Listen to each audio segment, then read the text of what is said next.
नमस्कार मित्रों, हम हैं अभी खटीमा ब्लॉक उधम सिंह नगर ज़िले के फुलैया गांव में। यहाँ पर धरती आबा ग्राम उत्कर्ष अभियान के अंतर्गत प्रशिक्षण कार्यक्रम आज दिनांक 11 जनवरी 2025 को यहाँ पर आयोजित हो रहा है। बहुत सुंदर गांव, हरी भरे खेत। यहाँ पर ये खटीमा से गांव फुलैया की ओर आती हुई सड़क है। ये गांव का परिवेश, लोगों ने ये बैल, भैंस, गाय सब कुछ दिखाई दे रहा है। फलों की बाग, ये यहाँ पर ये पीपल का पेड़ देख रहे होंगे आप। इसके नीचे ये मंदिर है, शनि मंदिर। और ये उपले पानी गर्म करने के लिए, आग सेंकने के लिए ये रखे हुए हैं। और ये यहाँ के घर, सामने वो हैंड पंप लगा रखा है पानी का। ये गांव, और अब मैं जा रहा हूं जहां पर प्रशिक्षण हो रहा है। ये है यहाँ पर आंगनबाड़ी केंद्र, और आप हैं इस गांव के फुलैया के प्रधान श्री, क्या नाम है? अशोक कुमार। यहाँ पर क्या चल रहा है सर? यहाँ पे हमारे राष्ट्रीय ग्राम स्वराज अभियान के तहत जनजाति मतदाताओं का प्रशिक्षण चल रहा है। अच्छा, एक दिवसीय है। एक दिवसीय। कितने दिन हो गए आज? आज लास्टवां दिन है, छठवां दिन है। छठवां दिन है। और एक दिन में कितने लोगों को लगभग आप दे रहे प्रशिक्षण? 80 दिन का था, तो जिसपे OTP के आधार पे कम से कम 60 से 70 हो जाएंगे। 60-70 हो जाएंगे। ये हैं आस्था सेवा संस्थान के जो हमारे प्रशिक्षक हैं, और ये हैं, ये यहाँ पर कंप्यूटर संबंधी काम हो रहा है। और ये बेटी बचाओ बेटी पढ़ाओ आंगनबाड़ी केंद्र में। और अभी प्रशिक्षण यहाँ पर प्रारंभ होने जा रहा है। अभी सुबह के 11 बजे हैं, और यहाँ पर ये चाय और समोसे लोगों को दिए जा रहे हैं। जनजातीय ग्राम उत्कर्ष योजना के तहत आज के प्रशिक्षण का ये आखिरी दिन है। आज यहाँ पर आज 11 जनवरी है, संडे का दिन है, और आज इतना बढ़िया से धूप खिली हुई है। तो आज की तारीख में आपके गांव में जितना हमारा लक्ष्य था, जितना हमको पंचायती राज निदेशालय के द्वारा जो टारगेट दिया गया था, 439 हमने यहाँ पर आप मतदाताओं को प्रशिक्षण देना था। धरती आबा ग्राम उत्कर्ष अभियान के तहत वो लगभग हम लोगों का आपका पंजीकरण लगभग उतना हो चुका है ना। कार्डों की बात कर रहे हैं, ठीक है ना। तमाम जितनी सरकार की योजनाएं हैं, रोड कनेक्टिविटी गांव में जो हो रही है उसकी बात कर रहे हैं। शिक्षा का अधिकार RTE, और उसके तहत जो बच्चों के शिक्षा के लिए निःशुल्क किताबें, कॉपियां, इन सब की बात की जा रही है, ठीक है। उसके बाद स्कूलों में मिड डे मील कार्यक्रम है, उसकी बात की दृष्टि से मिशन इंद्रधनुष है, जिसमें सभी बच्चों के टीकाकरण की बात की गई है। अपने बच्चों को क्षेत्र में जो समेकित योजनाएं हैं, महिला सशक्तिकरण विभाग की आंगनबाड़ी कार्यक्रम के तहत उसका जो पुष्टाहार दिया जाता है, तो टेक होम राशन उसको कहते हैं, किशोरियों के लिए होता है, प्रसव धात्री के लिए होता है, गर्भवती के लिए होता है। उसके संदर्भ की बात हमने पिछले 6 दिन से लगातार हम आपके बीच में करते चले जा रहे हैं, है ना।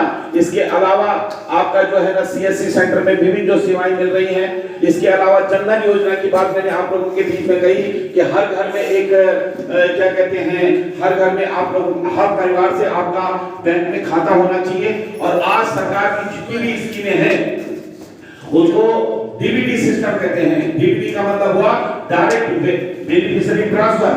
तो जो आप लाभार्थी हैं, जो मनरेगा स्कीम है, जिसको आप जीना जी के नाम पे भी जाना जाएगा, वो क्या कहते हैं, उसके तहत भी आपका जो पैसा है, आपकी जो मेहनताना है, वो सीधा आपके खातों में आती है।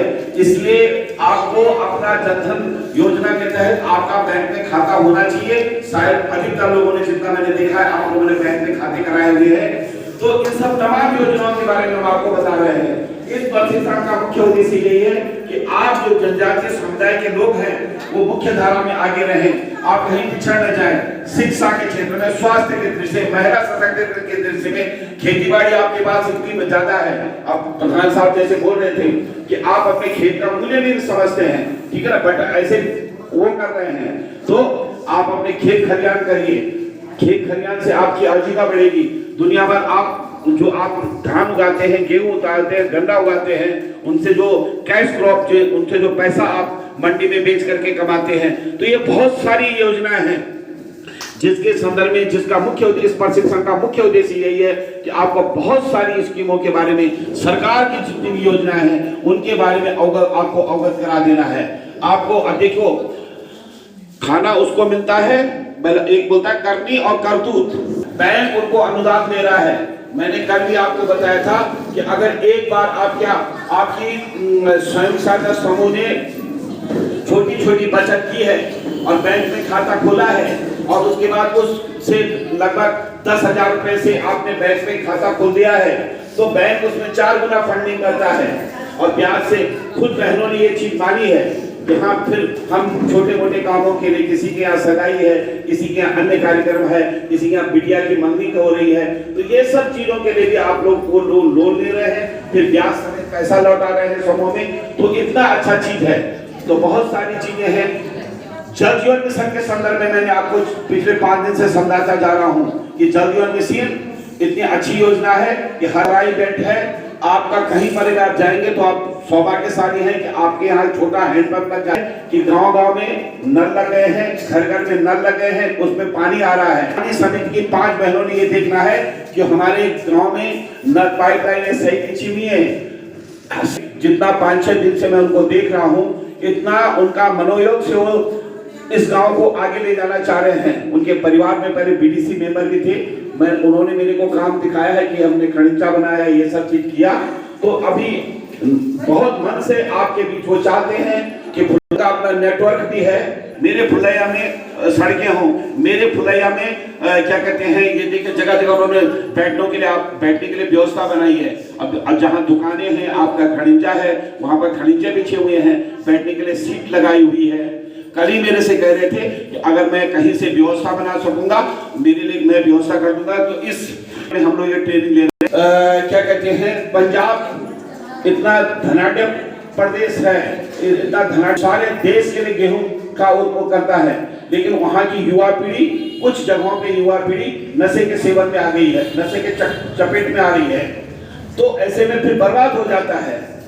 तो इन बहुत सारी जगहों पे जो स्वयं सहायता समूह की बहनें हैं, उनसे मैं अनुरोध करना चाहूंगा कि वो आप एक सामाजिक जिम्मेदारी लेते हुए इस नशे के विरोध में भी हैं। जो थैलियां आती हैं, जो ये कच्ची है, प्रशिक्षण कंकटिया में पूरा हुआ और आज हमारे जो सम्मानित प्रबुद्ध मास्टर ट्रेनर साहब हैं, वो खंड विकास अधिकारी, अवकाश प्राप्त खंड विकास अधिकारी हैं और उन्होंने करीब 40 साल तक सरकार की सेवा की है और अभी भी मतलब क्या बोल सकते हैं, बहुत युवाओं को फेल कर देते हैं और इतनी कर्मठता के साथ उनका एक जुझारूपन है जो वो अपना सामाजिक दायरा समझते हैं, समाज के लिए कुछ करना चाहते हैं, समाज के लिए समर्पित रहते हैं। आज हम लोगों के बीच में सम्मानित नौटियाल साहब जी हैं, तो मैं अपनी बात को यहाँ पर विराम देता हूँ और हमारे जो क्या कहते हैं मुख्य प्रवक्ता हैं श्रीमान SD नौटियाल साहब, मैं उनको ये